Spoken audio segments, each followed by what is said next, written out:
Talking baseball, baseball and the O's. Welcome back to the Talkin Orioles Baseball Podcast. I'm your host, Benny. We're going into episode 2. I am so excited from what I've seen so far from these Baltimore Orioles in spring training. Now, I'm not going to go crazy. I'm not going to go over the moon with what I've seen so far, because at the end of the day, it is just spring training games, folks. And listen, the Orioles are 3-1 headed into today. Yesterday, we split the 2 split squad games. Before that, we were 2-0 in the first 2 games. It's great. It's what you want to see. And championships are won, at least started, with the work you do here in spring training. But they're not won with the record you get in spring training. So again, I'm not going to go over the top. I'm not going to get crazy. But at the end of the day, I do want to touch on some of the things I've seen. And especially, we're going to wind up working to look into some of the positional battles. I know we touched on that in episode 1, but I want to dig a little deeper into those. And we'll continue talking about these throughout spring training. And hell, even into the season. Because things are always changing and evolving and adjusting. In baseball, you have such a long season. The team you start with is never the team you finish with. Maybe almost the team you finish with, but things change. Things evolve. Like I said, some players do better than you expected. Some players do worse than you expected, and things change.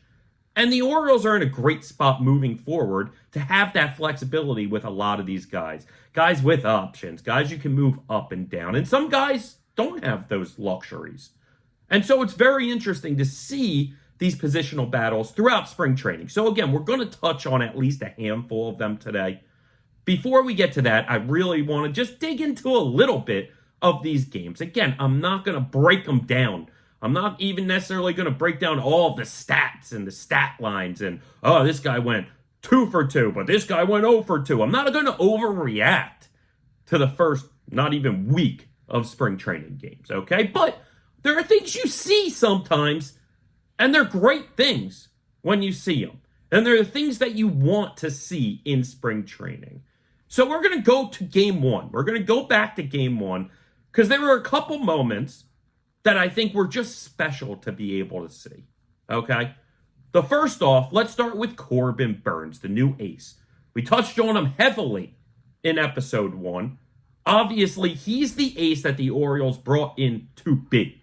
And that's what we saw in game 1. Listen, pitched 1 inning, saw 3 batters, 3 outs, 2 of which were Ks. But beyond that, again, it's not necessarily the results. It's the execution, okay? And that's what we saw with Corbin Burnes. A man hitting his spots low in the zone. He's lived low in the zone, and that's what he's going to do. So it was a beautiful thing to see. Corbin Burnes being able to have that command so early into spring training. I mean, it gives you so much hope, gives you so much optimism of what's to come. That's the guy we brought in. That's the guy we went out and got for that. So think about it, not necessarily as game 1 of spring training, but envision it. See it in October. Game 1 of the ALDS. What, you don't think last year we could have used that in Corbin Burnes?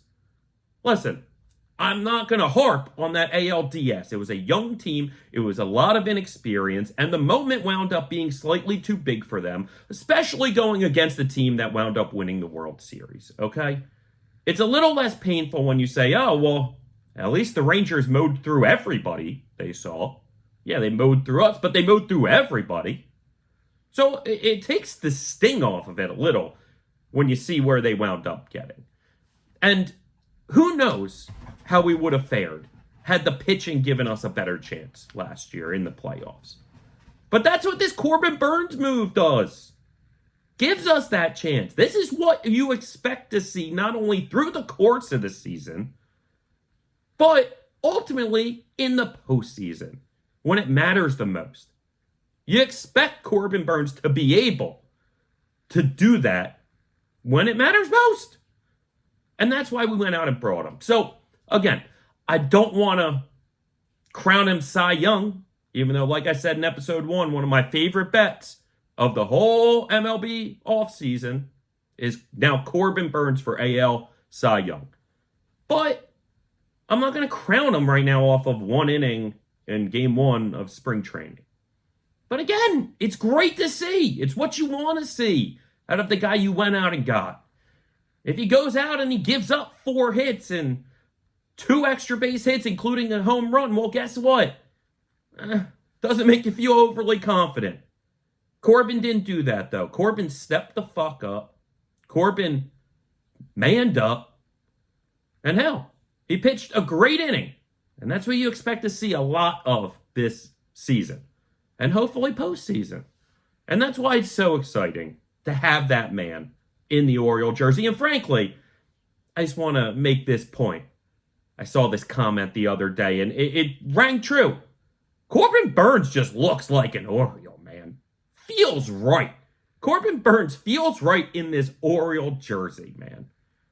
He looks great.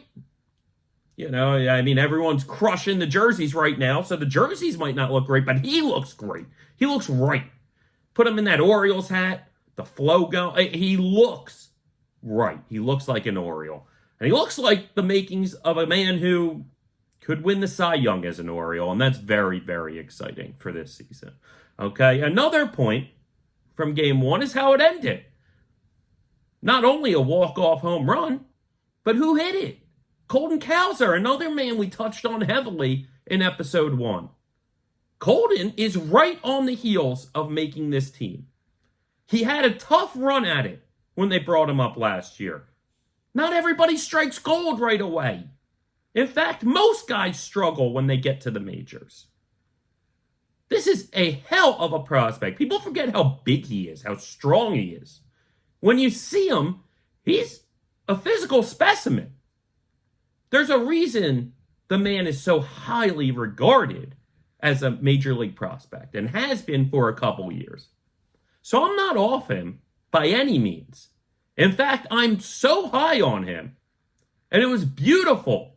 Talk about the poetry of baseball.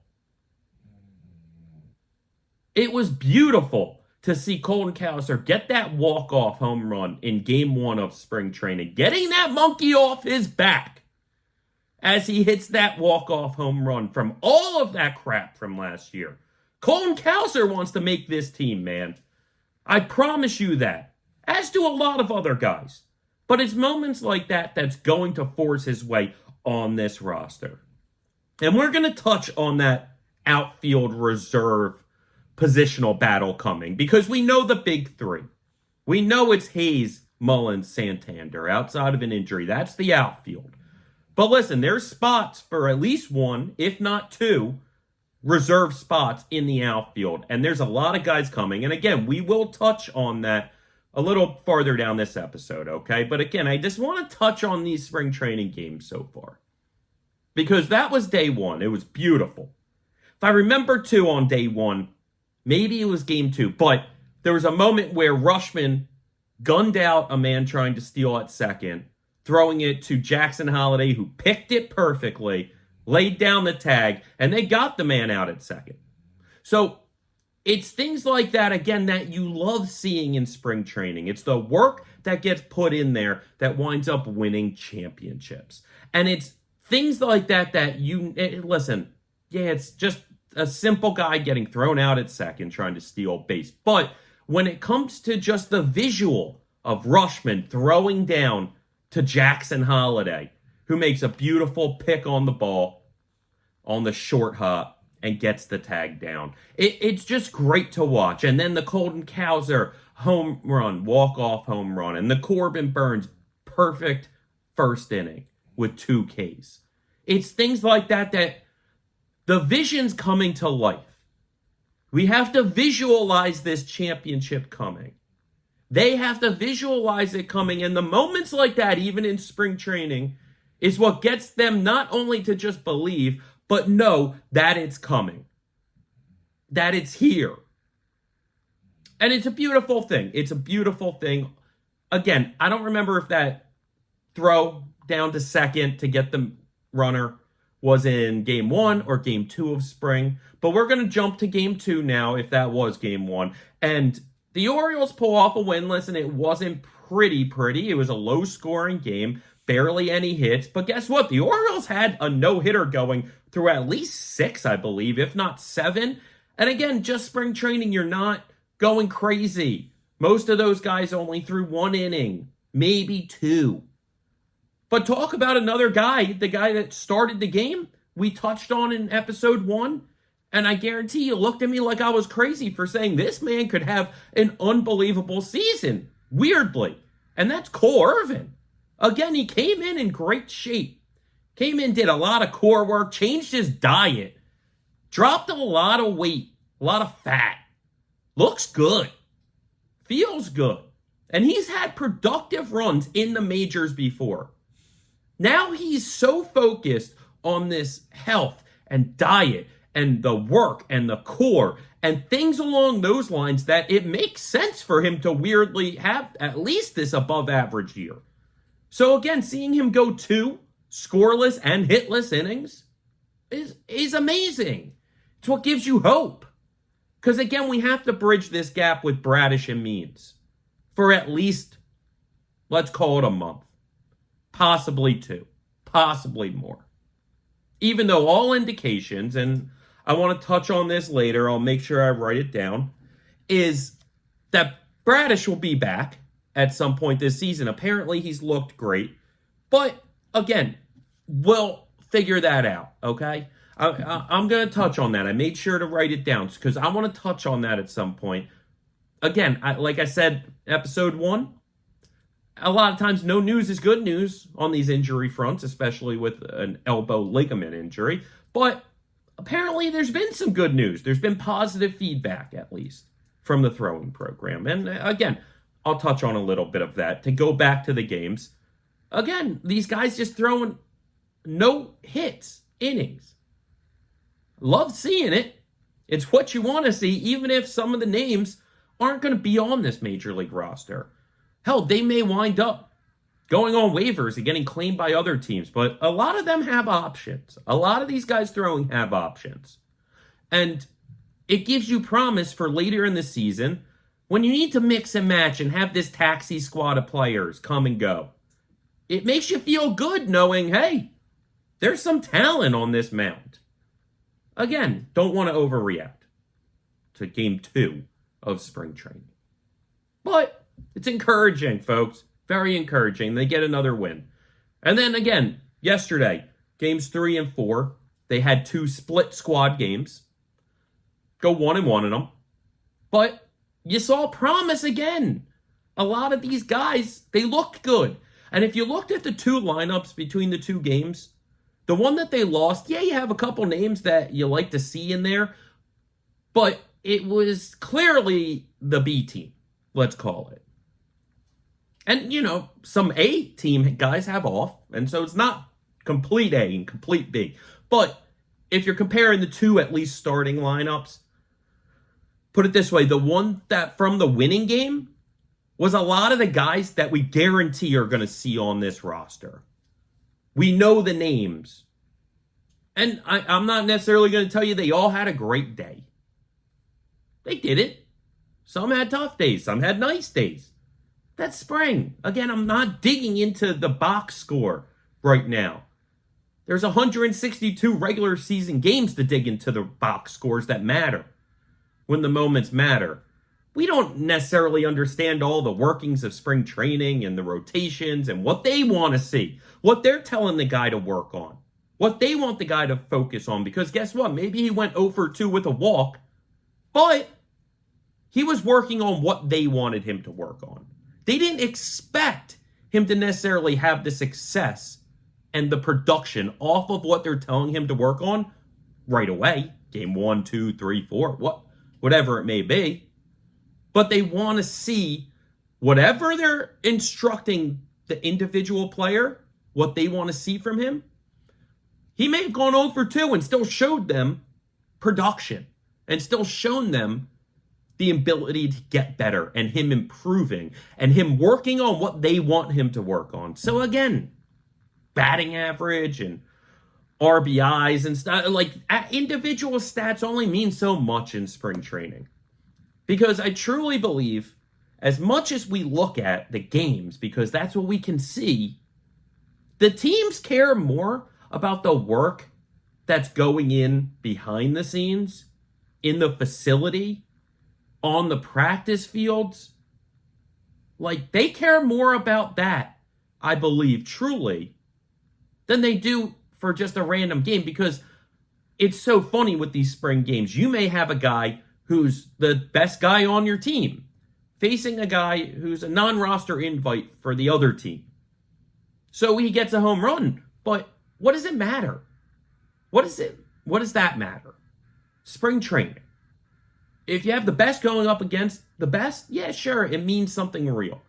If you have the best going up against the bottom of spring training, I mean, it's still nice to see, like I said. It's encouraging to see good results. But it's not everything. The work you're putting in during spring training, in the facility, with the team, on the side fields, in the bullpen, that matters more, I believe, truly, to these teams than the results necessarily on the field during the spring games. Oh, and I completely forgot, in game one, Rutschman, home run, first at bat of spring training. The kid has something special. And that's obvious. He's a special talent. And his physical tools and his ability to play baseball is amazing and off the charts. We talked about him gunning down a runner at second earlier.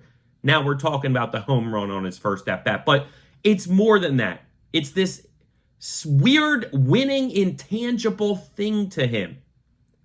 I've always equated him the past few years to like Buster Posey. To seem like as soon as Buster got to those Giants, man, they just took that next step. And everything ran mentally through Buster. And like, he just elevated this franchise and the guys around him. And it has this aura that breeds winning.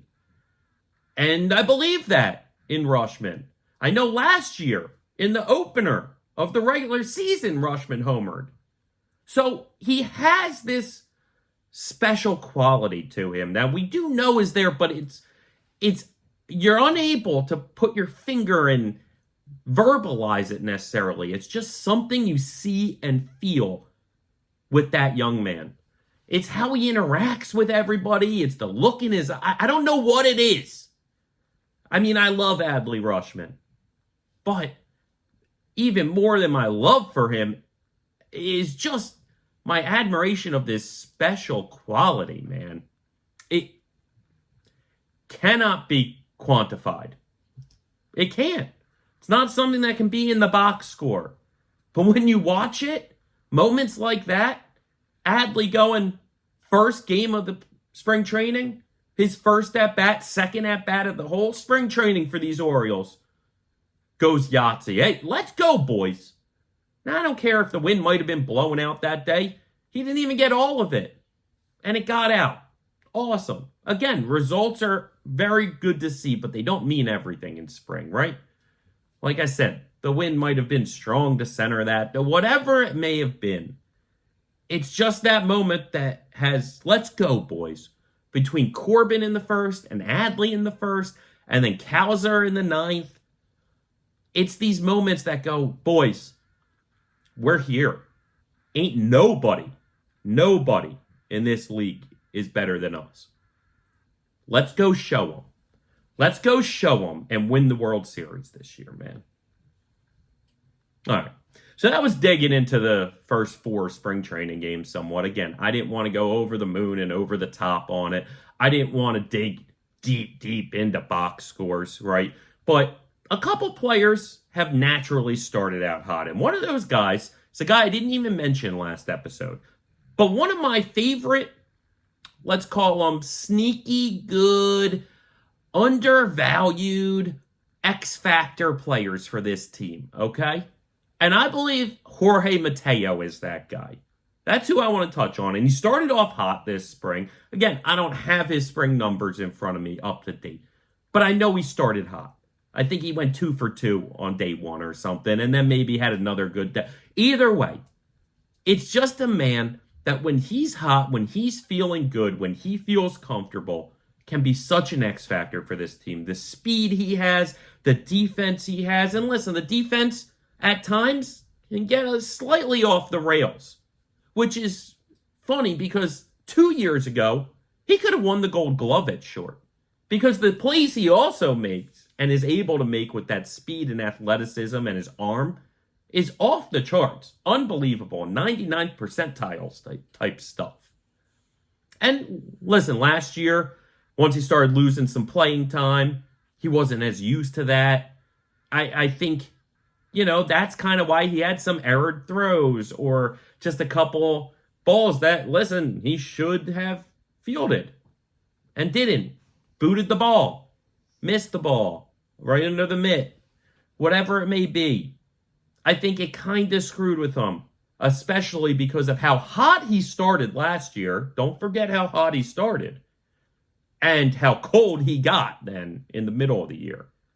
And then in the back third of the year, he was back to being solid. He certainly wasn't doing what he did the first month or two. But he also wasn't as bad as he was that next month or two. Okay? And if you look back at that first month, I'm not expecting him to ever have those stats again. But you're looking at this going, if he can keep this going all year, he's in the MVP conversation. Because at the time, he was up there in batting average in the whole majors. Up there in steals in the whole majors. Has some power. Sneaky power. I honestly think the man should use slightly a smaller bat. I don't know what it is. Maybe that's just an optical illusion. But when I look at Jorge Mateo at bat, it seems like his bat is just so long. And it's a lanky man. It's a long guy. So his bat just seems so top heavy and he whips it. And when it gets it, it's great. And when he's not, his timing isn't there or he's a little banged up, then it doesn't seem like the bigger bat's helping him in that situation. And I believe he has so much raw power that he doesn't need necessarily that oversized barrel or that bigger bat that he might be using. Again, maybe an optical illusion. I absolutely don't know the stats on Jorge Mateo's physical bat. I don't know the ounces. I don't know the size. I don't know the shape. I don't know that. But again, just something I noticed over the past few years of Jorge Mateo. And I'm a huge Jorge Mateo backer. Mainly because of my buddy Joey. Joey was on the Jorge Mateo train before he was ever even an Oriole. I didn't even know the man existed. And when the Orioles brought him in a few years ago, Joey was the first one to text me and go, "You got my guy Mateo. This kid has something special. His speed, his power, his arm. He's a stud." And Joey was right. Kudos, Joey. Joey nailed Jorge Mateo. And I think he's one of the biggest X factors to this team, making a championship push. Because if a guy goes down, God forbid, he can jump in and play a great infield. He can play short. I believe they're working at him at second base, allowing him to have that flexibility. I wouldn't be shocked if they're working with him at third. And we know for sure that he's working out in center field. And I believe probably in all three outfield spots. Trying to utilize that speed as a super utility man. Allow him more at-bats than he was getting last year once Gunnar really took off. And Westberg was up and performing. Because he started losing that playing time, like I said, and he wasn't used to it. So I think the Orioles are trying to get him more at-bats this season. More consistent opportunities and at-bats. And doing that requires him expanding the defensive positions he can play. And he has the athleticism and speed to do that. Like I said, second should be a no-brainer that he can play. I think third also could be a no-brainer that he could play. And with the speed, as soon as he can understand how to play fly balls properly in the outfield, especially in center field, I think his speed can make up for a wrong step or two. for a split-second delay where a normal, regular outfielder can read that ball quicker. His speed can make up for that. So I just can't have you running the wrong way. I can have you delayed a bit. I can have you kind of on a weird banana route path. But I can't have you running back and then trying to get in, or in and then trying to get out. Just even harder. So Jorge Mateo, I love what I've seen from him so far. I think he's determined to make it very tough on these Orioles not to have him in this organization. Because the reality for our Jorge Mateo is I don't see him going down to the minors. If he's not making this roster, it's because they have to ship him somewhere, which I don't want to see. I don't want to see. Again, I think he's a huge X factor for this team with, again, the super utility position that they can apply over him. The idea that he is a good clubhouse guy, knows this organization, knows these guys. He's a great person from every indication I have. And at the end of the day, he also is a guy that can step in with an injury or two and play a starting caliber, let's say, shortstop for you. I love him. I really do. And if absolutely nothing more, I want him on this postseason roster because you can put him in to pinch run. You can put him in to steal a base because he's one of the best base stealers in baseball. If the man played 150 games starting for these Orioles, he'd be in the top 3 for steals.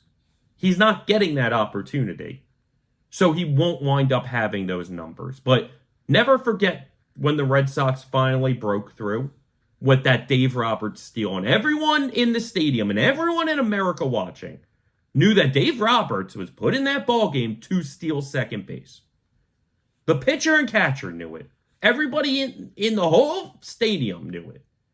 And Dave Roberts was able to get to second base, which caused the game to continue, which caused the Red Sox to wind up winning it all. Okay? So those moments and specific players on the team for that moment right there means everything. That's why I want Jorge Mateo, because there could be a moment in October where you need that base. You need that man on second because you need that man to score. And I don't care if everybody knows he's going or not. Jorge Mateo has the athletic ability and speed to get there. He has the ability to get that base when everybody knows he's going to go take it. And I love it. I love his hustle. I love his work ethic. Again, last year, I think it mentally weighed on him, losing that playing time and having it become very sporadic at times. Not only that, but he was hampered by an injury at some point, too. And I think that became frustrated for him. But it's a new season, and I love seeing him get off to the right start. I love seeing him start hot. Because, again, that's the type of guy, if he's in a good headspace and he feels comfortable and he's getting just regular at-bats and regular days wherever it may be, can be a monster X factor for this team down the stretch. And, again, it gives them the opportunity to keep him on the roster for that one postseason moment. That's the difference between winning it all and getting eliminated. Now, another man, to a lesser degree for me, that's in a very similar spot as Jorge Mateo, is Ramon Urias. Urias is a nice guy. Again, we talked about how Mateo could have won a Gold Glove 2 years ago. Urias did win the Gold Glove, I believe, 2 years ago. He's a nice player. And last year, he was one of the most clutch Orioles at bat in those moments. Truly, if you look at the Orioles' clutch statistics last year, Ramon Urias was one of the best guys that they had out there. One of the guys they could count on the most to get that base hit. And again, I don't need everyone to be a hero in the sense of the walk-off home run. Urias is the perfect guy to just get a single over the shortstop's head. Keep the men moving. Drive in one or two that were on base. Urias is a nice piece to have. And I don't think he's going to struggle nearly as much with the lack of playing time as, let's say, Jorge Mateo did last year. I think there's something about Ramon Urias that can stay on the bench most of the week, but then come up once or twice and have maybe one day in the lineup and have that be a good, productive day. There's just something about Urias. And then again, the defense he can play, especially at third base. Because, again, you never know what can happen this season. If all hell breaks loose and we wind up with a ton of injuries that causes me to have Mateo at short and Urias at third, am I as confident about these Orioles? No. But am I still going, okay, I feel good. I feel fine. Like, I do. I would. Especially if it's only for a couple weeks or a month. I'm okay with those two on the left side leading the way to bridge a gap. They're great guys to have. And another thing they both provide for this lineup are right-handed bats, which I was just reading about today. And, you kind of already know it, but to really dig into it is fascinating. Because if you look at the recent Elias drafts and you look at the guys he's targeted at the top, and most of those guys are the names that are either on the major league level now, like a Rushman, like a Henderson, and hopefully soon a Jackson Holiday. All these guys bat from the left side. Now, Rushman switch hits, but because there are more righty pitchers than lefty pitchers, usually he's batting left-handed. So you have a lot of these lefties, and frankly, the guys still to come up, there's a lot of lefties. You have Kowser as a lefty, Stowers as a lefty, Heston as a lefty. You got a lot of lefties, man. So having a couple of those right-handed bats on the bench is not a bad thing to have this lineup have, to balance some out. Because other guys in the lineup, we have Santander, another switch hitter, but again, same thing as Rushman, bats lefty more than righty because of naturally who he's facing more. Then you have O'Hearn, who's a lefty. You got all these lefties and switch hitters. So it's one of these things where I really do think that it's important to have these two righties on the bench between Urias and Mateo. I want to keep them both. And Urias is in the similar spot also that if the Orioles decide that they're not going to keep him, he's not going down to Norfolk. Sorry, guys. We're not keeping him in this organization. So they would have to ship him out. Makes me feel very confident in saying that those two guys are going to be on the roster at least to start the season. There's almost no chance in my mind those aren't our two reserve infielders, especially if Mateo can feel comfortable in that outfield, at least center field, and giving him more of a utility role also in the outfield. There's almost no way it's not those two guys. At least to start the year, again, things change, things progress. Like I said earlier, situations become different. But these two men, I think, are going to be huge for us all throughout the year. But yeah, at least bring them in. You see how they're reacting. And if you have to move on, you have to move on. If they're not producing and other guys are down below, well, that's just the nature of the beast, guys. That just happens when you have a very talented minor league roster. When you have minor leaguers all over the place who could be on your major league team, it forces the guys up in the majors to perform. Or else you're going to lose that spot, man. And you're going to find another place to call home.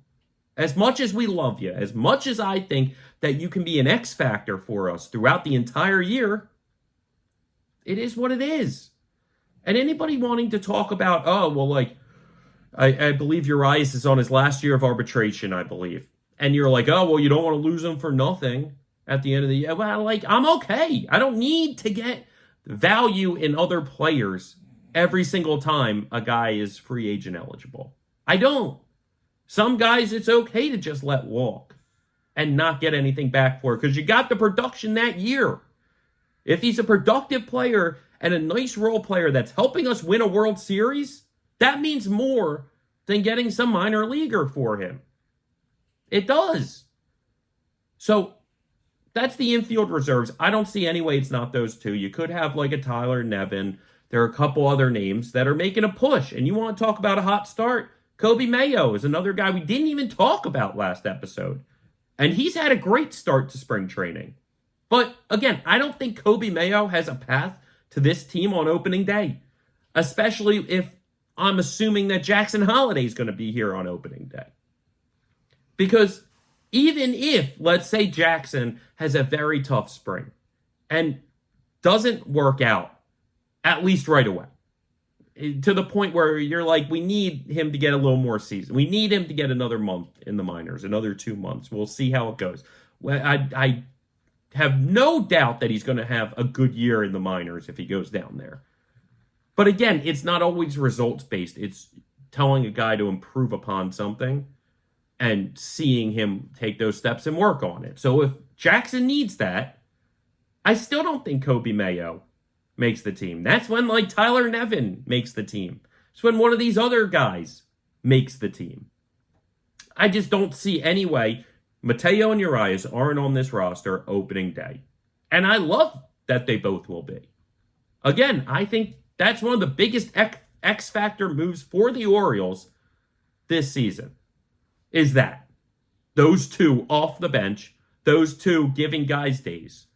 Because it sucks when one of your stars has to sit a day or two, even without injury, scheduled rest days. And you see the lineup and you're like,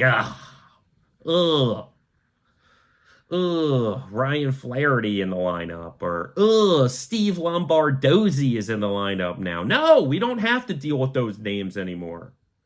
Because the names we have are Urias and Mateo, and it still feels like a starting lineup, not a partially backup lineup. So I love those two guys.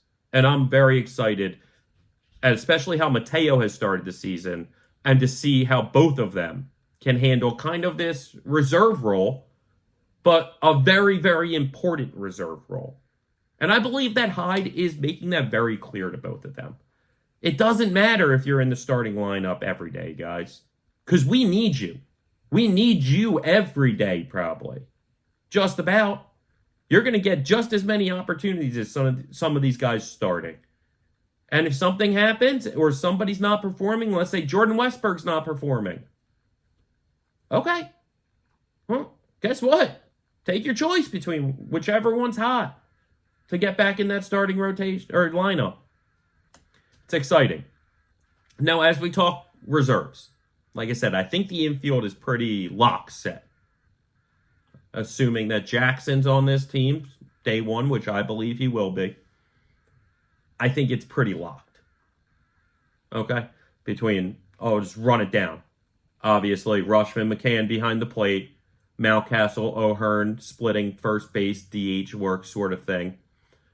You got, however you want to display them around the infield, but let's just say Jackson at second, Gunnar at short, Westberg at third. Urias and Mateo on the bench. It's as good of an infield as I think anybody has in baseball. Special. Especially moving forward is it special. But even right now, this is one of those special moments in infields. Okay, so that's pretty locked set, I believe. Let's move to the outfield reserves, right? Because there's a lot more open. Now, we mentioned earlier the three big ones. And we know them. Hayes, Mullen, Santander. They should be locked, not just on this roster, but as starters. And if it isn't, it's because we're making a trade. But I don't see any way Mike Elias makes that trade right now. There's no reason to. These guys have all shown to have unbelievable caliber at their ceiling. Now, they all have some defaults, too. Okay? Let's touch on them. Santander, very streaky, hot, cold. When he's hot, he is as hot as it comes. And when he's cold, it can get ugly. And again, he's a switch hitter, but he doesn't have great splits necessarily. Sometimes batting from the right side against lefties can look pretty ugly sometimes. Jekyll and Hyde. But I love him. The man could come close to leading the majors in home runs when he's hot. If he's on all season. If he feels good. And his cold streaks lessen. If they don't become 3 weeks cold, they become 5 games, 7 games a week worth cold streak. Okay. He could lead the league in home runs, especially playing at Camden Yards for 81 games. Not to mention the short right porches of other AL East stadiums, like Fenway or Yankee Stadium. I mean, listen, Santander has the stuff. But especially with him coming to the end of his arbitration years and about to be a free agent, listen, he was one of those names that everyone was talking about the Orioles potentially trading this offseason. There was no reason to. We're trying to win a World Series right now, this year. And he's a guy that we think is a major piece. Especially now that he plays some first base too. Okay? So, the versatility is something, if you don't already know, that this organization emphasizes. Guys that can bounce around and play multiple positions. We've seen it with Gunnar between short and third. We've seen it with Urias, third and second. We've seen it now with Holiday, short and second. We've seen it with Westberg, third and second. We've seen it with O'Hearn, first and outfield. We've seen it with Santander, outfield and first. Like, we understand that these things is something that they emphasize. So I think that Santander could have a very nice year and find a way to get a contract extension with the Orioles. Nothing massive, nothing insane, but something decent for a few years.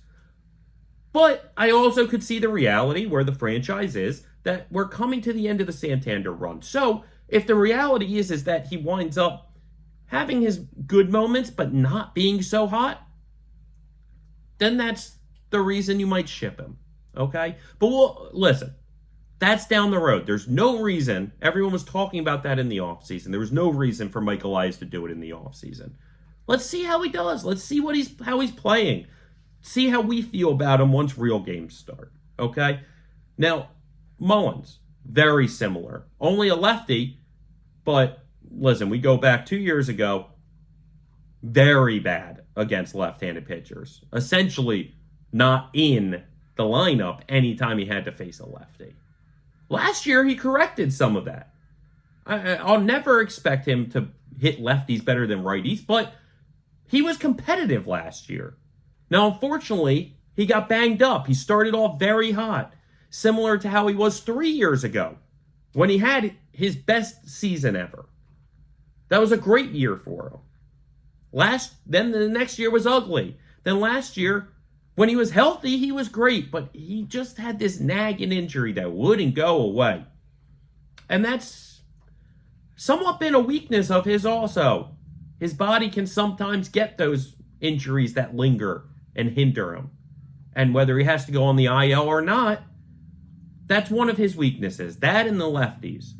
So while I think Mullins has a chance at a potential MVP type season, maybe not like at the top of MVP, but like 7th, 8th in MVP voting, it's certainly possible. He's got the speed to get steals. So when he gets on base, he makes that work. He's had the runs where his power has shown. He finds those power alleys. He's strong for his size. And again, batting from the left side at either Camden Yards or some of these other ballparks in the AL East gives you an advantage because you either have the short porches in right or you have the nice power alleys in right center, causing extra base hits, letting that speed show on the base paths. So I love Mullins. I hope he has a healthy year. And if he does, I don't think there's a chance he goes anywhere. But again, if he's back to not being able to hit lefties and struggling, maybe to stay healthy even. So at that point, maybe you find a partner for a trade. And then Hazy. Hazy has expressed interest in wanting to be an Oriole, sign an extension with the Orioles. And I don't blame him. I'd want to stay on this roster too. It's talented. He sees what's coming. Even through that wispy mustache he's got. He sees it. I love Hazy. Last year in All-Star. The first half of the season, he was amazing. But there's been talks and there's stats that show and analytics to show he tends to break down a little over the course of the season. Whether it's with injuries or just a lack of production. Because after the All-Star game last year, his production did go down. Now, sometimes that happens for these guys. But he never really truly picked it back up in the second half of last year. You were always waiting for it to happen, and never quite happened. Now, I love Hazy. He is another great defender. Some of the plays he makes, including that one in the ALDS game one, like, there are plays that off the bat you don't think the guy has any chance to. And you know he doesn't have the speed, let's say, a Mateo or even Mullins or some of these other guys. So you're like, I don't, but his instincts, he's on that ball, he takes great routes. He's a great instinct for that outfield. And despite them changing the dimensions on him, he knows that outfield maybe better than anybody. Okay, so I love Hazy in left. And I love how he doesn't wear batting gloves, old school, man. I love that about him. And when he's performing, again, I don't need him to be in the MVP race. I just need him to not fall off a truck after a hot start. Okay? But again, I hope he's a nice piece to this team. I hope he's this key guy to this team. I want to believe he has another year of arbitration after this, so there's no rush to move him either. But there is value if he's just not giving you what you think he should be. If he's just not really providing that extra pop. If his power isn't really showing. If his on-base percentage just isn't showing. There can be times where he starts chasing and it does look ugly. So, as much as I love Hazy, again, as much as I love Hazy, Mullins, and Santander, there's an argument to be made that one of them could get moved throughout the year. But right now, as far as opening day goes, there's no reason for Mike Elias to move any of those three. Zero. So we're locked on those three as the starting outfield, and I love it. Hopefully, it's one of the most productive and the best outfields in baseball this season, those three. Okay? But let's look at the reserves. Because you're going to carry at least one outfield, okay? So we know McCann's going to be the backup catcher. We assume that Urias and Mateo are there. That, I believe, leaves one spot for an outfielder, okay? Between all the names I'm going to tell you. And we'll see who makes it. You got Kowser, who we talked about earlier, right? Looked great so far in camp.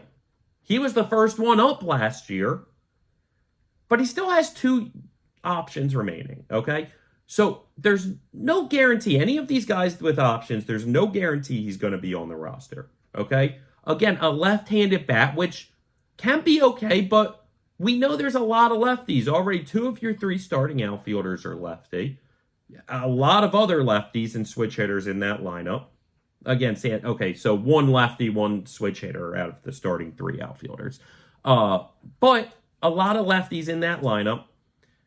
I don't know where their mind is. If they want that next outfielder to be a righty, that reserve outfielder to be a righty, or if they prefer that. But I'll tell you, looking at the list, there aren't many guys that fill that requirement if they are looking for that guy to be a righty. Okay? So you got Colton Kowser, top prospect. Should probably make the roster, okay? But again, are we playing chess, not checkers with this spot?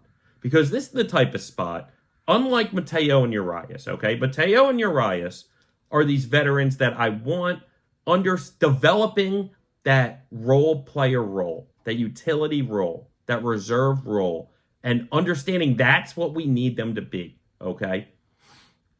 The outfield guy, I kind of want him, especially with these young kids, I want him gunning for one of these starting spots mentally. Okay? Again, if one of those 3 take a step back, you could be the guy to step in if you're performing. Okay? So Colton Kowser makes sense in that instance. But also, it might make more sense to start the season with him in the minors to get more at-bats, because there aren't going to be a ton of at-bats, especially if Mateo is spotting in center field. There's just not going to be a ton of at-bats necessarily for this outfield role player, okay? And that leads me to Heston Kjerstad also, Because Heston was the one that came up last year and looked good. In fact, made the postseason roster. Didn't play at all, but made the postseason roster after I think only like 30 games in the majors or something, okay? It's impressive. But I'm under the impression if one of those two are making it, it's Cowser over Heston, okay? Heston's another lefty, plays less good defense, which I guess if Mateo's comfortable, especially in center, I worry less about the defensive aspect, but the Orioles still love their defense, as they should. They prioritize some defense more than some of these teams out there in the league. So with Heston Kjerstad, he just doesn't necessarily have the full development. I think a little more seasoning would really bring him over the top because we saw how good he could be last year when he came up. Had a couple bombs, had a couple moments. I mean, it wasn't the craziest start in the world, but it was better than Cowser's, and it made us feel good. I don't necessarily think that gets him, that or the postseason, gets him on the roster, right? I think it's Cowser over Heston if it's between those two. And another revelation maybe I had the other day is sometimes, again, you got to play a little bit of mind games with these guys to pull out the best in them, okay? So let's look at it this way. Cowser came up, had the tough start, went back to the minors, had to eat that shit, right? Had to live with kind of that failure of the majors for this whole period of time. So he was hungry. That makes a guy hungry and work. He's competitive. He knows how good he is. And he probably thinks he's even better than anyone else could think he could be. So as good as we think he could be, he probably thinks he could be better. So it's one of these things. He learned that lesson he knew what he had to work on. He got this dog in him more from that, right? Made him hungrier. Whereas Heston kind of had the opposite. Well, he didn't perform the greatest. Like I said, he performed good enough to make Birdland all excited. Performed good enough to get him on the postseason roster. So, like, not to say he's not working at it, and not to say but it would send a message to him to then go from, hey, postseason roster, hey, spring training invite, to, hey, you're back in the minors. For a month or two, at least, I think. Truly. And I think that would be the best thing for him. Because, again, it would get more hunger to him, I believe. Now, again, I don't know what's in these guys' mind. I don't know how they tick. But I do know that you got to sometimes play these mental games with them to pull out the best in them. How can I, as bad as I say, how can I manipulate the guy to get the best out of him? And I think sending Heston back to the minors to start the year is the way to do that. Again, Cowser ate that shit last year. Now Heston has to eat that shit this year. Okay, so if it's between those two, I truly believe Cowser's the one. As long as their springs are relatively remotely close, Cowser's going to get the nod over Heston. Then you got the guy who's been kind of the utility outfielder the last couple of years, and Ryan McKenna. Talk about guys like Ramon Urias, who have been very clutch. McKenna has weirdly been very clutch for these Orioles, too, the past couple years. He's a guy that can play a nice outfield at all three positions. You trust his defense. You trust his mindset. He rarely makes mistakes. I mean, really, the only mistake I can truly remember him making was opening day last year, I believe, or game 2 of last year, where he dropped, I believe, what should have been the third out, and then they hit a walk-off home run on us. It was in Boston. That's the moment, though, again, that makes you understand you have to be better. And he was. I don't remember him making any other mistake last year. Not to say he was always successful, but there's a difference between not being successful and making a mistake. Okay? And another reason why I like Ryan McKenna on this team is because he's the one guy out of all 5 of these guys I'm highlighting who I think could earn this outfield reserve spot out of camp. He's the only one that bats righty. He's the only one. So if you're looking for that extra right-handed bat to potentially have in lineups against lefties, because you have a lot of guys who could be potentially struggling against lefties, well, then at that point, McKenna's the name that's going to win this job. And I don't necessarily think it's 100% for any of them. Okay? But the idea of McKenna, who is out of options and the only right-handed bat, to me, makes the most sense to make this roster out of opening day, on opening day. It just makes the most sense to me. Because the Orioles are going to lose him otherwise. They don't want to lose Ryan McKenna. They like Ryan McKenna. I guarantee they'd much rather go into the season with Ryan McKenna, because an injury will happen at some point to somebody in the outfield. So they'd rather go in with Ryan McKenna, that right-handed bat, and wait it out for a couple weeks, a month or two, until there's a spot where they throw one of these guys on the IL, and you can bring up one of the other guys that are in this spot. So I am a betting man. I don't know a market where I could bet this, but I would take Ryan McKenna to make the roster out of the 5 guys that I'm mentioning. Now, another guy that's out of options, and I would say has the least chance at making this, is Hilliard. They brought in Hilliard this offseason. And listen, he has major league success, I believe, or he has major league experience at least. Not a ton of success. I believe in about 3 seasons, he's batted, 210 or something along those lines. I mean, who knows? They brought him in because they like his skill set. He's another guy that bats lefty. And he also is out of options. That's why they got him. So it's one of these things, though.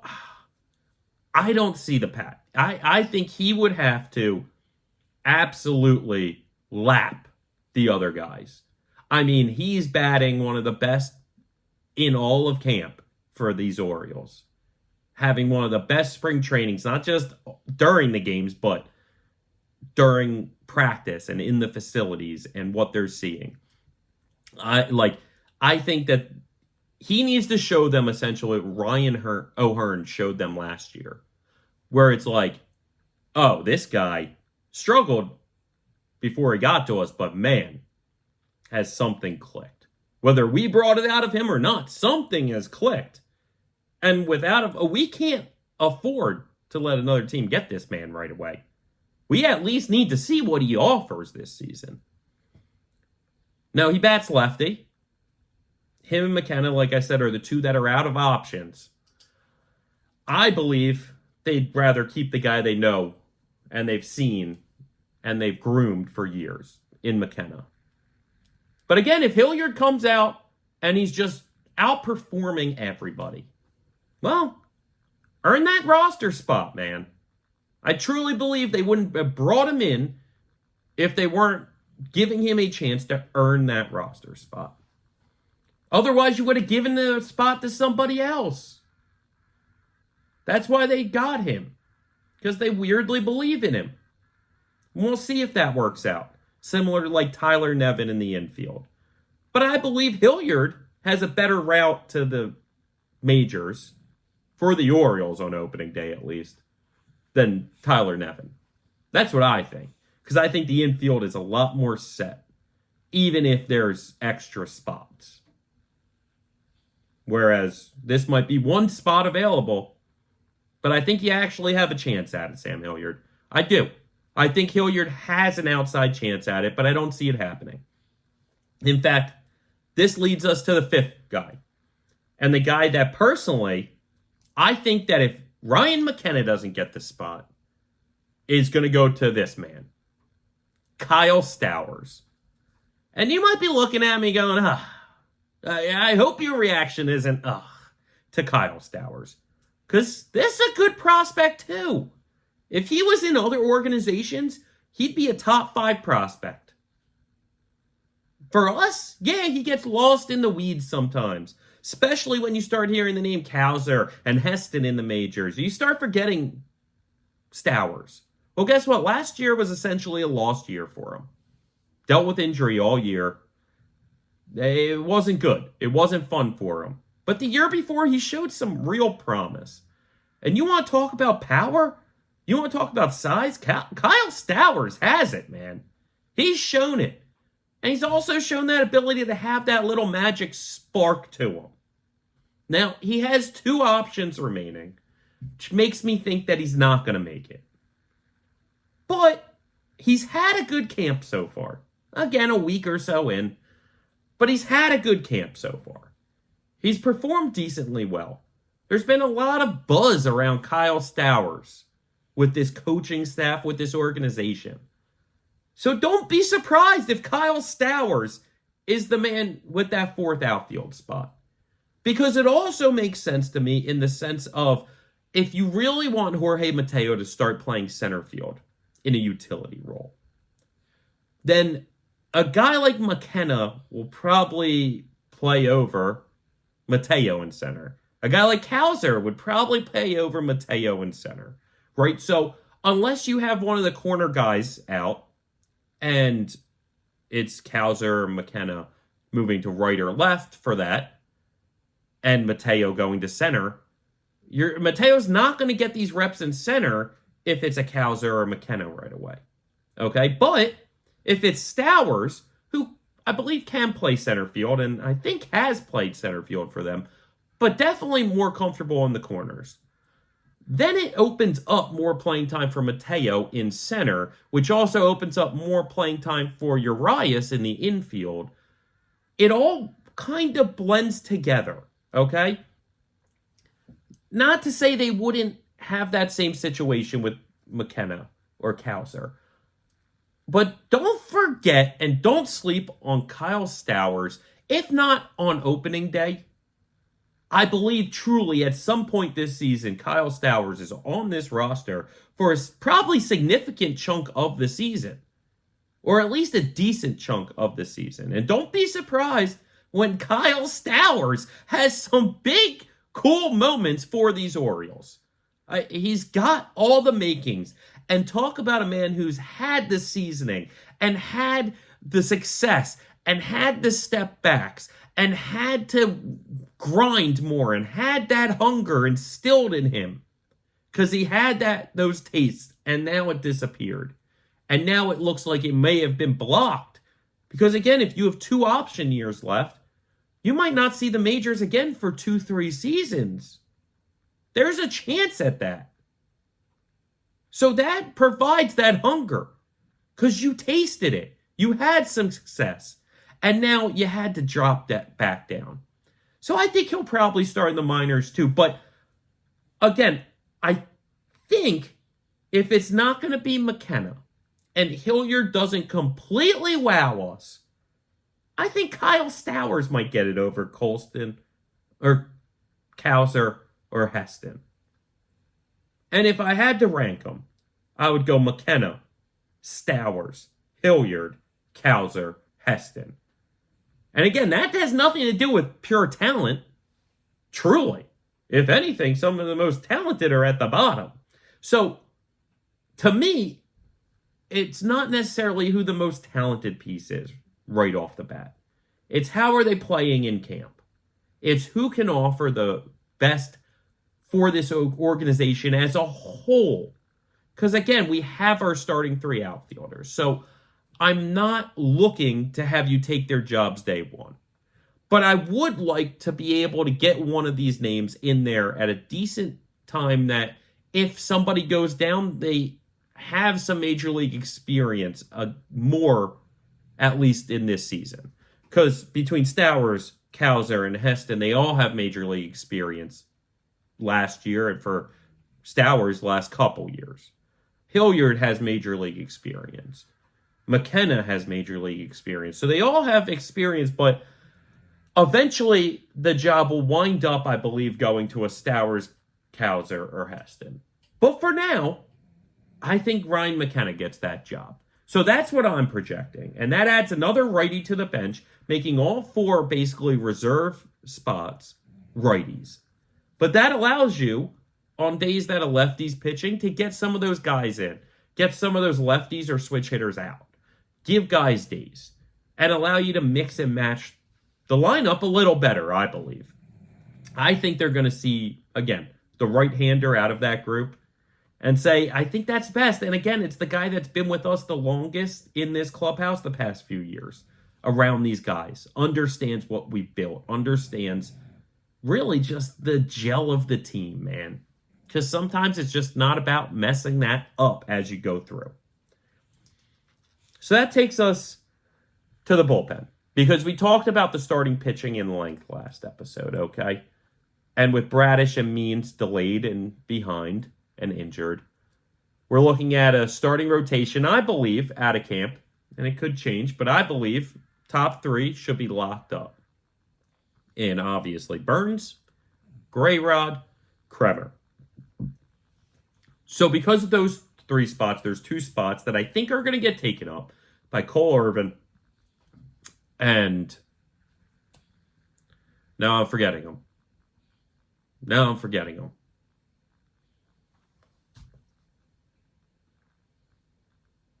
I don't know why I forgot him. Tyler Wells. I'm the president of his damn fan club, and I forget his name.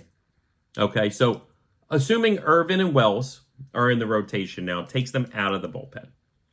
And there's a lot of names in this bullpen that are interesting. Now, we're going to jump to the names that are guaranteed on this team, okay? Kimbrel. You don't go out and sign the closer for big money 1 year, unless you're planning on using them. Ynier Cano. After the year he had last year, an all-star, took an unbelievable step forward, had a great year, and a historic run to begin it. Obviously, he's starting the season. Danny Colomb. Best lefty we had last year. And I like his stuff. I love him. I think he's very consistent. I don't know if he's elite when it comes to lefties out of the pen, but I think he might be that next tier down, the second tier of lefties out of the pen, okay? And Cionel Perez is another lefty who 2 years ago had an unbelievable run and took that kind of Ynier Cano step the year before Cano. Okay, last year started off rough, did not have the same kind of effect, but post All-Star break really had a nice run, man. Cleaned up a lot of stuff, and while he might not have been pitching as good as the season before, he was still pitching very nice in the back half of last year. He got that back. I think it was a little mechanical. His mechanics got a little out of whack, if I remember. But it was just one of these things where Cionel Perez is on this roster. Okay, so you have those four spots taken. Then you have a whole bunch of interestingness, okay? Now, off the top of my head, I want to say there's at least 2, if not 3 more bullpen spots after that, okay? But we're going to run these names down. And I think I know where it's going to wind up landing, okay? But we'll see what you think. Because the next name I like is a guy we picked up in the middle of last season who came in and he showed some decent stuff. I believe we got him from the Marlins, and that's Jacob Webb. Jacob Webb, I've started feeling more and more confident about as the season progressed. Now, again, I'm not counting on him in the 8th inning, but when he has to come in the 6th, that's a name I like. I think Jacob Webb adds a third righty to this pen and is a guaranteed spot on this roster, assuming he pitches well. Because if it's ugly, maybe he doesn't pitch well. And I don't have the option years for all of these guys in the pen like I had for the outfield. I didn't do that research. That will maybe be down the line. That'll be another day, okay? But Jacob Webb's a guy I think starts the year on this pen, right? So then you get, I believe, the last spot in the pen. That next spot. And that could go to a whole list of names, man. If you want a third lefty, Keegan Aiken. Keegan Aiken is a name that we've been hearing for a while. Kind of like the poor man's DL Hall, I feel like. Another lefty. Maybe doesn't throw nearly as hard, but always been a decently nice prospect for them. Do I love Keegan Aiken? No. And I'm pretty sure he has at least a year of option left on his deal. So with that, I feel pretty confident saying Keegan Aiken probably isn't going to make the roster out of camp, even though right now, in some places, he's projected to make the roster. So don't be surprised. Personally, I think with Perez and Colomé, you probably don't need a third lefty. Maybe you do want a third lefty. In fact, I think there's another name after this. So if you want 4 righties, 3 lefties, it makes sense. But we'll see. Keegan Aiken certainly a name that could make this ball club. And we'll see how his camp has. Now to a couple guys that I think one of them definitely makes this. There are a couple right-handers. And I believe out of camp, at least one of these guys makes it. And that's between Big Mike Bauman, and Dylan Tate. Now, Dylan Tate has been a top Orioles prospect for a while now. We know he struggled with some health. I want to say he did not have a great showing to start this spring. But he's just getting back into the rhythm of it, man. Dylan Tate has not faced a lot of batters in the past couple years, okay? So this is a young man with a lot of talent. Hopefully after those injuries, everything in his arsenal is just as powerful. His speed, his velocity, his breaking balls, they're all just as good, if not maybe even better. Hopefully. Because Dylan Tate would be a great name to consistently have in this pen. And he's the type of guy, I believe, that maybe starting the season in the first month or two might be more of a middle inning guy. But as we progress, could absolutely wind up taking over the 7th or 8th inning when we need a guy. Because he's that talented. So when he gets back in the swing of things, I think Dylan Tate's a big bullpen piece, assuming he stays healthy, for us later in the season. But out of camp, I think you send him back to the minors. Assuming he has options, which I'm pretty sure he does. You send him back to the minors. Because in that case, you just let him face some actual hitters. Let him be in games more. And get a little more seasoning being healthy again. Before you try and shove him into the major league bullpen. Okay? Then Big Mike Bauman. I love Big Mike. Big boy. And I've been a backer of Big Mike Bauman for the past couple years. He's a nice pitcher. I believe in him. He doesn't have the most overpowering stuff, but there's something about Mike Bauman that I trust, that I see where he's headed. I believe in Mike Bauman being a consistently reliable major league reliever. Hell, he could be one of the starters for them. Because he's another kind of swing guy that they've jumped back and forth on. I want to believe that they're pretty locked in on him as a reliever at this point. But they obviously could tell you better than I could. All I know is that I trust Mike Bauman. I think Mike Bauman makes this team most likely out of camp. And if not, I think he could be the first guy up when somebody does get injured. Because if I remember, he also has options. And I love Mike Bauman.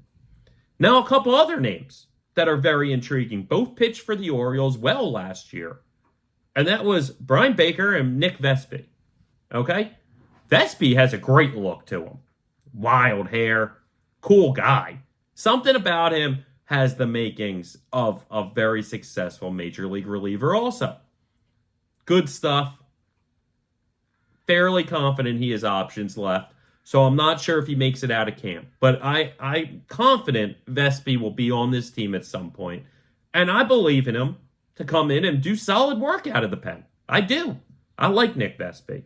Then you got Brian Baker. I want to say Baker might be out of options. In which case, Baker's probably on this roster because he was very similar to Jacob Webb for me last year. Like, the two of them kind of could go hand in hand. I could see them being roommates just because they're very similar pitchers to me. And I like them. I like really all of these names. Now, you got a couple names that are very wild card, okay? In the past couple weeks, Orioles picked up a couple guys, Crook and Ort. You know, guys with some major league experience, picked up from other teams, guys that are out of options, I believe, and guys that I believe they're going to waive and probably wind up getting claimed by other teams. and not going to be in our organization. But who knows? The Orioles brought him in because they're like, heck, let's see what they got. Because, again, I'm pretty sure they have some options on the back end of these bullpens. And having that bridge with Bradish and Means allows the Orioles to kind of play with this back end a little. So why wouldn't you, if they've been pitching well in camp and you kind of like their stuff, start them? Start them in the bullpen for the season. And if they wind up with an 8 ERA 3 weeks in after 8 appearances, maybe not. But maybe at that point you can sneak them through to the minor leagues. Maybe less teams are likely to take a shot on them if they're starting to get shelled early. Okay? And then bring up one of the guys who you dropped down because they had options. So I believe these moves are things that could absolutely happen. One of those in Crooker or could make this bullpen out of camp because they don't have the options left. Some of the other back-end guys do. Or I mean like back-end, not back-end as far as the innings. Back-end as far as like top to bottom. Okay? Talent and like where they are on the roster. How set they are. Okay? Now, there's a name in the bullpen that I do want to bring up because he's just very intriguing. He's an intriguing story. He's an intriguing name. And that's Ronald Guzman. If you haven't read up on Ronald Guzman, you might hear the name and be like, Ronald Guzman, I kind of remember that name. Maybe with the Rangers. And then you're like, you start thinking about it, you're like, I think I remember him hitting home runs. Wasn't he a hitter? Yeah, he was a hitter. Ronald Guzman is trying to transition fully from a hitter to a pitcher. Past few years, he's tried to do kind of this Shohei Ohtani impression, if you will, to a lesser degree, where he tried to do both. And a couple organizations gave him the green light to try to hit and pitch. Doesn't look like we're allowing that. But it looks like we're trying to get him to be a full-time pitcher. And I think that was his decision. Because from what I read, he realized that trying to do both isn't going to get him anywhere. Because he needs to be 100% focused on pitching. I mean, the man's not Shohei Ohtani. He's Ronald Guzman. But let me tell you, he's throwing like 98 from the left side. Now, there's not a lick in heck. A lick in heck. Is that a saying? There ain't a shot that Ronald Guzman makes this bullpen out of camp. But they don't need to. I don't see I'm pretty sure he's on a minor league deal, so they can just drop him back down, and it's not a big deal. And I don't see any shot that he makes this roster out of camp. But you want to talk about a guy that halfway through the season you give a look to? Ronald Guzman could be that guy if they fall into a weird spot where a couple lefties get injured and they need a lefty out of the pen. Again, maybe Keegan Aiken's not looking great. Maybe Colom's hurt. Whatever it may be. I don't know. But Ronald Guzman is a name that, listen, throws some real ched from the left side. And sometimes these stories have the makings for great teams, okay? That's like weirdly a storyline that I could see this championship Orioles roster having. And then this ex-hitter, now turned pitcher, in his first year with the club becomes this like big-time back-end bullpen piece. It's very intriguing. Very intriguing. So that's kind of the breakdown of the roster as I see it. Like I said, we touched hard on the starting rotation in episode 1.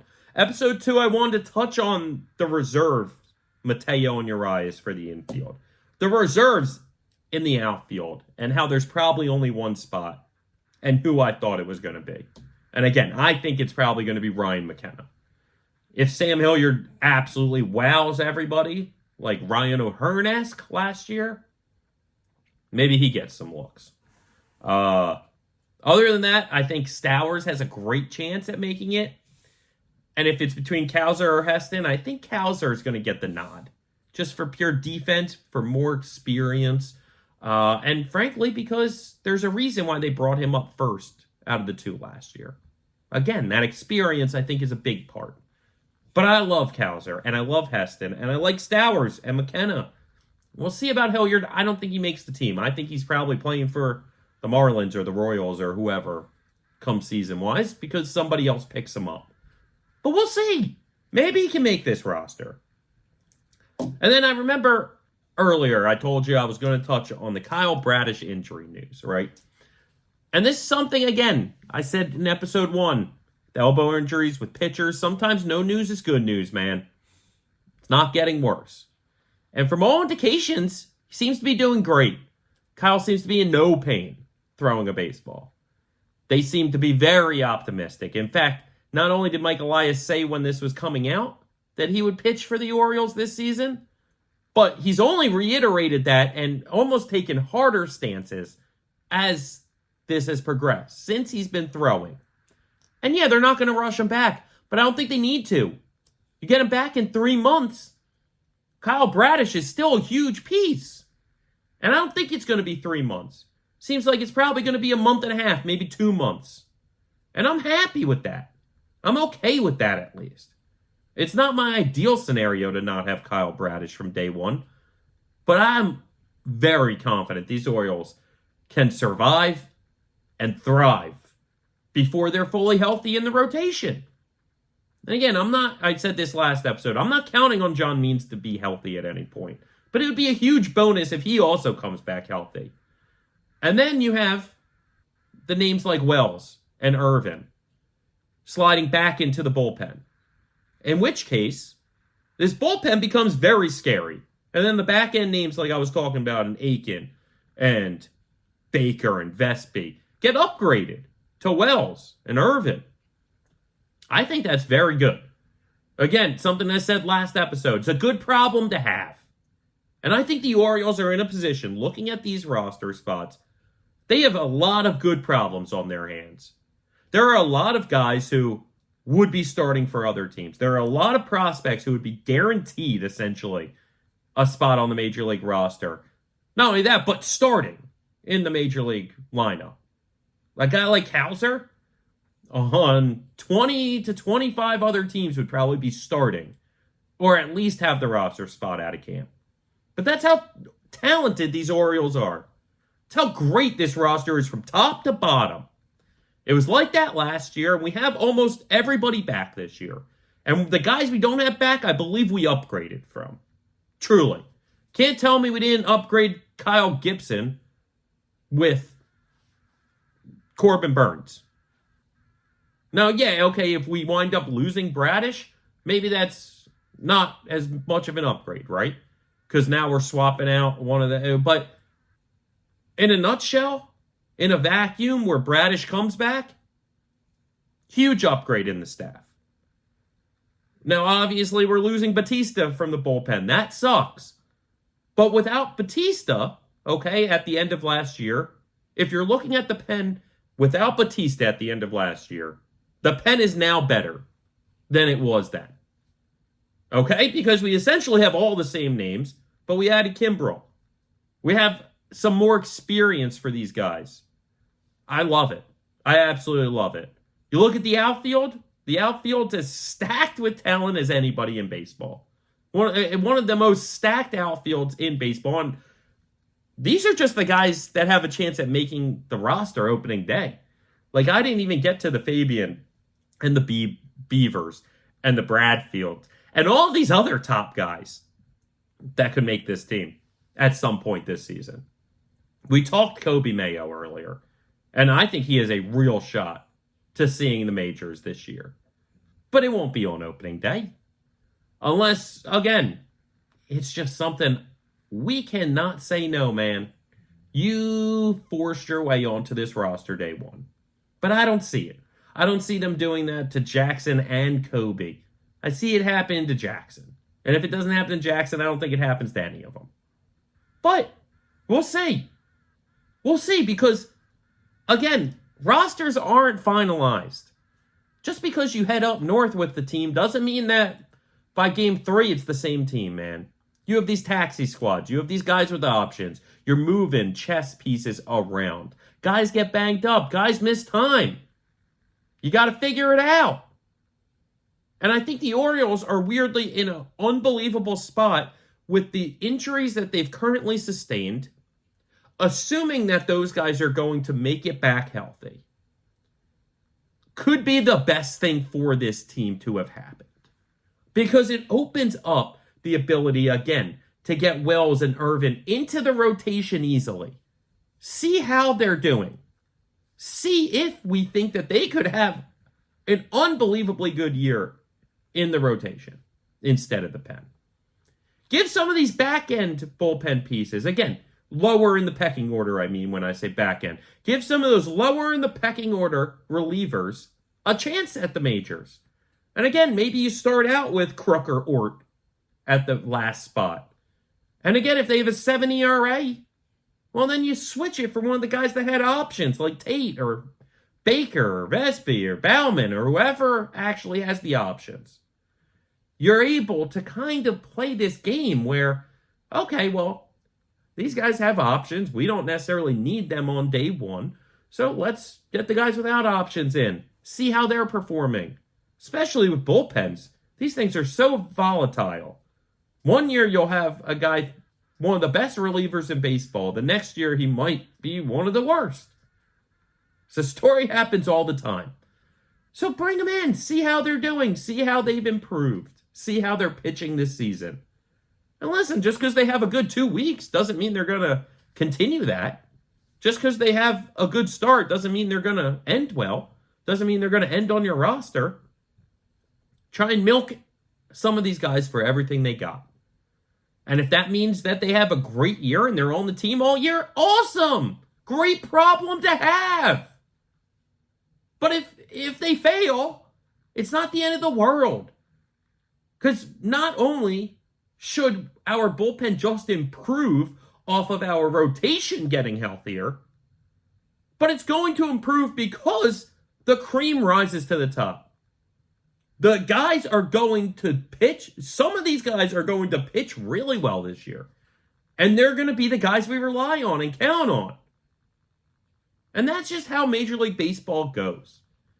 It's about having enough quality options to see what you have. See who's having their year. See who's stepped up their game. And see who guys can't hit.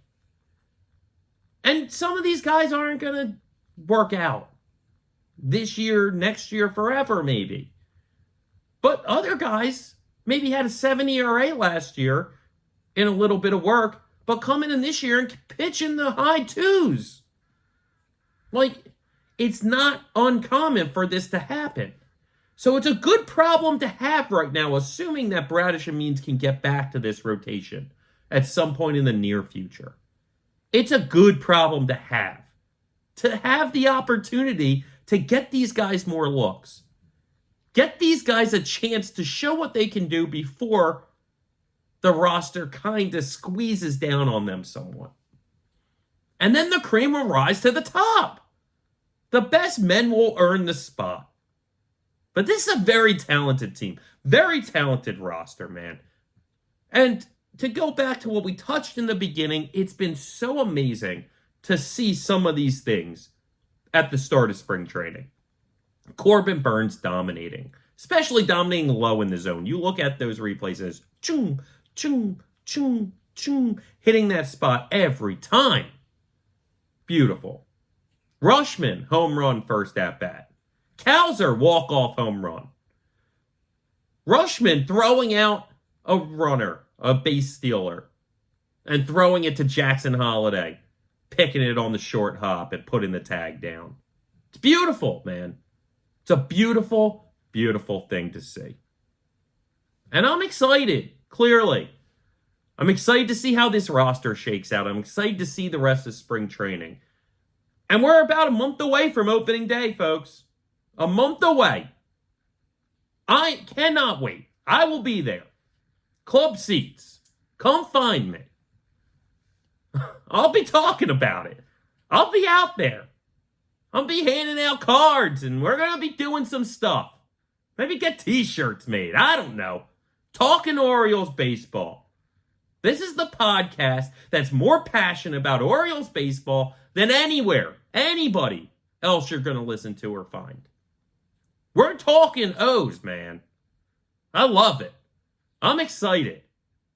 And guess what? We're going to be back tomorrow to talk more Orioles baseball. We'll see how today's game shakes out. We'll see what happened. Because, they're playing games almost every day till the real season comes. And there's a lot of stuff to touch on. I remember in episode 1, I was talking about breaking down how blue chip this team is. And I was looking at it today. I was going to talk about it today. But I'm holding on to it. Because, again, I could ramble all day at you. I could spit Orioles thoughts at you all day, man. Nobody can gab about the Orioles the way this man can. So, I'm not going to take any more of your time up for the day. We got plenty of spring training ball to talk about baseball and every inch of the Orioles. And then once the season comes, man, then we're talking about real games. We're talking about real situations. And that's when it becomes very exciting. But as for now, it's just optimistic. Seeing what we've seen from these guys so far. Doing what we've done so far. I'm so thrilled. And I'm thrilled to be sitting here talking to you guys. Again, that's why I'm doing it. I love nothing more than these Baltimore Orioles. I've waited my whole life for this team that we have in front of us now. And I just want to talk about it. I can't stop talking about it. Every day I'm in these streets talking these Orioles to people. So understand that's why I'm here. Talk Orioles baseball with you. And that's why it's the Talkin Orioles baseball podcast, baby. And we're not going anywhere. We're going to sit back and watch some spring training games today. We're going to think about tomorrow's episode. We'll be back with some good stuff. I promise you that. So till next time, this has been the Talkin Orioles baseball podcast. Talkin'